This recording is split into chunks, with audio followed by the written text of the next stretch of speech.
All across Latin America, the left wing is in disarray. Since 2023, the right has marched to power, sweeping away a host of ineffectual candidates from the left. And there's one main cause.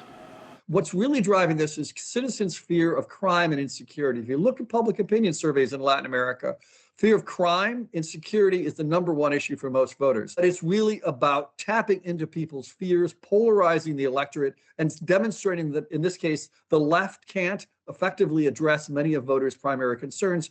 Much of the continent has seen organized crime surge over the last decade. El Salvador lurched to the right amid soaring gang violence, and President Nayib Bukele's zero-tolerance approach has noticeably borne fruit. With illegal immigration poured into the regional mix, Chilean President-elect José Antonio Cast linked it to crime, pitching mass deportations and a Trump-style wall on the border, effectively swaying fed-up voters. Around 8 million Venezuelans, a quarter of the population, have left the country since Nicolas Maduro came to power in 2013. Its economy shrinking by up to 3/4 in that time gave Latin America a migration crisis all of its own, not to mention further damaging the left-wing brand as Venezuelan socialism fell apart at the seams. Most Latin Americans agree with the idea that Maduro should go. They don't agree necessarily that it should involve U.S. military intervention, but they see Maduro as one of the nexus of the problems of insecurity and crime and migration.